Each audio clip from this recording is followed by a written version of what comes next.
E vou começar com vacinação obrigatória, justa causa versus discriminação. O STF, no ano passado, para quem se recorda, ele deixou aí, ele pavimentou a possibilidade do Estado colocar algumas restrições, né, para aqueles que se negam, claro, que de forma injustificada, a tomarem a vacina. E aí, essa discussão veio para a Justiça do Trabalho. O Ministério Público do Trabalho também se manifestou no sentido de que haveria essa possibilidade com algumas ponderações, né? Então, deixou claro lá o Ministério Público do Trabalho que ele até concordava, desde que houvesse, claro, primeiro um incentivo, explicações, deixasse claro como que funciona, tirassem todas as dúvidas, isso por parte do empregador, é claro, mas a jurisprudência ainda não consolidou nada nesse sentido. E aí vem a pergunta: é possível demitir o funcionário que sem prévia ou sem justificativa, enfim, simplesmente não quer se vacinar? E haveria alguma atitude discriminatória em relação a isso? Porque você estaria separando os que se vacinaram daqueles que não querem, enfim. E para nos ajudar com essa questão, para nos ajudar com esse debate, eu quero ouvir aí o Dr. Vinícius Rezende. Doutores, novamente, agradecer a palavra do Dr. Tiago e vamos lá, começando com um tema bem delicado e com certeza, independentemente do posicionamento que eu tomasse aqui, ia ter críticas dos dois lados. Mas vamos lá. Primeiramente, assim, o que eu respeito muito o entendimento dos dois lados, deixando bem claro, mas o que eu acho mais interessante é primeiro fazer uma ponderação. O TRT2, inclusive, em decisões de juízes, ainda em primeiro grau, já julgou 2 casos, ambos tratando de empregados, funcionários de hospitais, sistemas de saúde, tá? Nesses casos, pessoalmente falando, entendo que é quase impositivo que esse empregado esteja vacinado. Se, por exemplo, uma enfermeira, um médico, um auxiliar de enfermagem rejeitar, não aceitar tomar a vacina sem nenhum motivo apto para tanto, tá? Ou seja, não está grávida e essa vacina específica ainda não teve nenhum tipo de avaliação quanto à grávida, ou seja, realmente não quer por mera deliberação própria, ou seja, não quer mesmo. Nesse caso, trabalhando em rede de saúde, eu entendo que seria plenamente possível a dispensa por justa causa. Nos demais casos, seria necessário analisar caso a caso, tá? Primeira coisa, vamos pensar um caso de um trabalhador da área de TI, que trabalha em home office. Esse empregado que trabalha em home office não coloca em risco nenhum dos outros empregados da empresa. Pelo contrário, trabalha 100% em home office e ele rejeita a necessidade de aplicação de vacina. Por motivos próprios também, nenhum motivo científico específico, tá? Aí ele rejeita. Nesse caso, eu entendo que como ele acaba não colocando ninguém mais em risco e não guarda relação direta com a relação de trabalho, para mim não seria o caso de uma dispensa por justa causa, ao contrário dos 2 casos que eu mencionei anteriormente. Então, a linha que me parece ser mais razoável, inclusive trazendo o posicionamento do MPT, aparentemente é nesse sentido. Eu seguiria mais essa linha. Não sei como os caros doutores também estão decidindo aí. Perfeito e muito claro. Pode falar, doutor Carlos. Vinícius, eu estou plenamente de acordo com você. Eu acho que, claro, né, sem entrar em qualquer viés político, não é a nossa intenção por aqui, mas eu acho que a vacinação, o grande ponto dela é que ela não é um ato individual, ela é um ato que afeta os demais, é um ato que afeta as pessoas que estão ao seu redor. Então, a partir do momento que a vacinação ela pode prejudicar a vacinação ou não, essa escolha de se vacinar ou não, a partir do momento que ela pode prejudicar outros empregados daquela empresa e, por consequência, gerar um prejuízo no ambiente de trabalho, aí, a meu ver, a justa causa seria impositiva. Tá? Eu até me sentiria bastante confortável, né, para eventualmente adotar essa posição.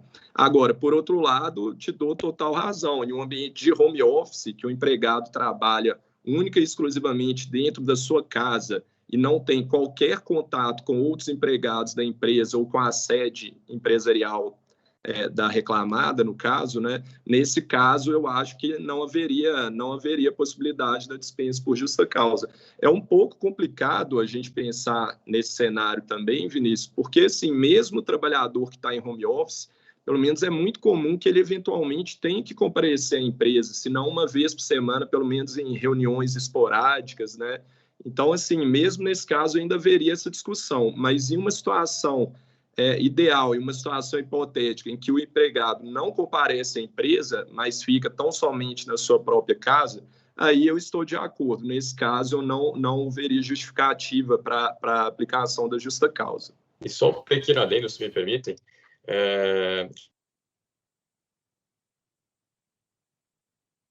que é apenas do Brasil, a aplicação da justa causa, tá? A França tinha um posicionamento de que não seria possível obrigar os empregados a serem vacinados. Só que agora, inclusive, está ocorrendo no próprio Congresso, no próprio Legislativo francês, alteração para permitir, com o Código de Trabalho deles, que traga também a dispensa por justa causa em território francês para aquele que não queira tomar por deliberação própria, tá?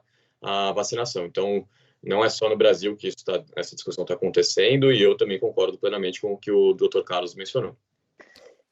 Eu concordo também com o posicionamento do Dr. Vinícius, do Dr. Carlos, e quero ressaltar, assim, acho que uma questão importante que temos que trazer nesse ponto é a ponderação dos valores, né, dos direitos, porque, de um lado, realmente, nós temos o direito de liberdade daquele empregado de escolher ou não se vacinar, mas do outro lado nós temos um direito da saúde da coletividade. Então, acho que cada caso vai ter que ser analisado realmente com essa ponderação dos valores. E os dois exemplos que o Dr. Vinícius apontou, eu acho que trazem exatamente isso. Um lado em que a coletividade, eventualmente o hospital, no caso de um hospital, onde tem que se assegurar aqueles pacientes, né? Ou uma situação realmente de um trabalhador que não saiu de casa, aí vai ter que ter realmente essa análise, eu acho que essa ponderação de valores. Olha, eu vou aqui então atuar como advogada, né? E fazer, não dizer que eu discordo do posicionamento dos doutores. Eu sei que é um tema bastante complexo de se discutir, porque a gente está aí avaliando os direitos coletivos e os direitos individuais, né? Como a doutora Maíra falou perfeitamente, né? A questão de valores, o que vai pesar mais. Mas, assim, como advogado, a gente tem aí o funcionário que chega para você, ou inclusive a empresa numa instituição de compliance que chega para você e pergunta: e aí, eu posso ou eu não posso demitir o meu empregado por justa causa se ele se recusar? E a gente entra numa discussão muito profunda que eu acho que vai, além da questão da individualização, como o Dr. Vinícius colocou brilhantemente, né, do funcionário trabalhar ou não na área da saúde, num lugar em que ele está mais exposto a transmitir a doença, ou então está em home, ou num trabalho que ele não tenha contato com outras pessoas. Tem várias questões que têm que ser analisadas, né, a ponto de justificar uma justa causa, que para mim a justa causa, ela é uma medida extrema.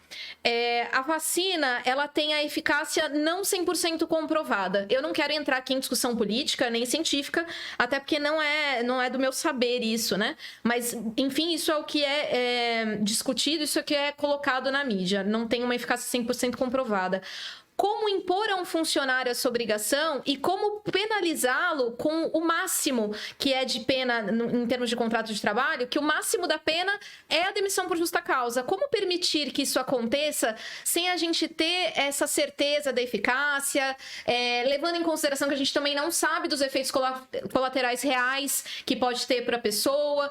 Enfim, então eu acho bastante temerário que a justa causa seja autorizada. Veja, a demissão em si, você pode demitir, mandar embora e acabou, e isso é discricionariedade do empregador, né? E daí, ok, eu acho que assim, a gente pode discutir se seria ou não um ato discriminatório essa demissão. Se não for por justa causa mesmo, enfim.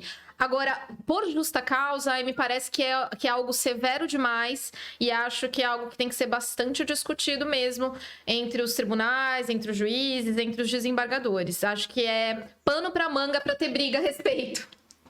E, doutora Natália, se a doutora me permite, um ponto interessante para trazer, assim, fazendo um contraponto até ao que eu coloquei, é que quando da vacina da dengue, quando houve o surgimento da vacina da dengue, muitos acreditavam que quem já tinha tido a vacina deveria vacinar, que não haveria qualquer problema. E depois, alguns anos depois, houve uma reviravolta sobre esse entendimento, e pessoas que antes vacinaram sob indicação médica passaram a apresentar alguns problemas de saúde, porque no estado em que elas estavam naquele momento, elas, na verdade, se descobriu alguns anos depois que elas não deveriam ter vacinado. Então, de fato, tem tem essa questão que a doutora colocou e eu concordo que é um ponto delicado. Outro aspecto que eu também gostaria de destacar é o seguinte: tudo depende, né, do ponto de vista de quem está analisando, né? O doutor Tiago nos colocou assim, essa questão assim, como juiz, o que vocês pensam, como que vocês decidiriam? Eu dei a minha opinião. Agora, sim, me colocando no ponto de vista que a doutora se colocou, por exemplo, de prestação de um serviço de compliance para uma empresa, nesse caso, eu não, de forma alguma, eu recomendaria a dispensa por justa causa. Aí vocês vão dizer, mas o doutor está sendo contraditório. Não é isso, é porque na função de advogado de compliance de uma empresa, eu tentaria orientar a empresa de forma que, do ponto de vista financeiro e do ponto de vista organizacional, né, da saúde do ambiente dos empregados, ela adotasse a escolha em que tivesse a menor possibilidade possível de ter algum prejuízo com aquilo, de causar algum mal-estar dentro da empresa. E como o tema é polêmico e certamente haverá entendimento para os dois lados, do ponto de vista de um advogado de compliance, eu entendo que seria mais interessante a orientação, se fosse o caso, pela dispensa sem justa causa e não pela dispensa por justa causa. Então, assim, tudo é questão também de quem é o interlocutor, de qual ponto de vista você está falando. Isso eu acho que é interessante a gente levantar também. Concordo. Perfeito. Eu com certeza também pensaria, doutor Carlos, dessa forma, sem dúvida nenhuma. Se o meu cliente indagasse esse respeito, sob pesando, não acredito que venha valer a pena. Para que, né, fazer essa demissão por justa causa? Você iria economizar quanto aí? O que você iria economizar? E nem de longe isso está pacificado, e certamente uma discussão dessa levada ao judiciário frente a... É claro, se a gente está falando de um funcionário que tem lá 10, 15, 20 anos de caso, o máximo que isso iria refletir é na multa do fundo de garantia, porque nos demais pontos não tem muito, né? Ou o aviso prévio, mas aí o período de caso também não faria diferença. Mas legal. Não, isso que é bacana ouvir aí a opinião de todos, e acho que foi muito bem colocado aí, tem um pouco de visão. Tiago, deixa eu só acrescentar, doutor, como o senhor colocou brilhantemente, tudo depende muito do lado de quem está vendo, né? Mas eu espero, assim, uma questão, um bom senso do judiciário nessas avaliações, por conta disso tudo, né? Porque quando você julga uma ação em que você permite a justa causa e você cria, então, jurisprudência, né? A gente sabe da importância de jurisprudência na nossa legislação, enfim. Você permite uma demissão por justa causa de uma coisa que não tem nem segurança científica das consequências da vacina, né? E como o senhor também falou, do que pode trazer de doença futuramente para a pessoa, o que pode ter de efeito colateral ou não, eu acho muito temerário. Então, assim, de fato, eu, como advogada de um empregado, eu discutiria na justiça, sim, essa questão, uma demissão por justa causa. Então, eu discutiria, porque eu acho que é passível de discussão. E aqui eu quero deixar claro que não se trata de uma inovação da minha mente, né? Porque às vezes existe aquela história de que advogado gosta de criar tese. Não estou criando tese, não. Acho que nesse caso aí é uma situação nova para os juízes, para os advogados, para toda a população, né? Mas acho que, assim, vou reforçar, que dar a penalidade máxima que existe dentro de um contrato de trabalho, que é a demissão por justa causa, para um funcionário, por conta dele se recusar a tomar a vacina, no âmbito científico atual, não sei daqui para frente como é que vai ser, não sei as mudanças que vai ter no campo científico, mas com a atualidade que a gente tem de conhecimento sobre essas questões, acho que é muito temerário. Acho que é, no máximo, uma demissão normal, né? E aí, ainda fica aí minha pergunta aos doutores, no contrário senso disso, até que ponto que uma demissão, ainda que, enfim, que sem justa causa, poderia ser considerado aí um ato discriminatório? Eu poderia, então, questionar. Gostaria de ouvir a opinião dos doutores a respeito. Bacana, e é um dos pontos, inclusive, da questão. Se alguém quiser enfrentar...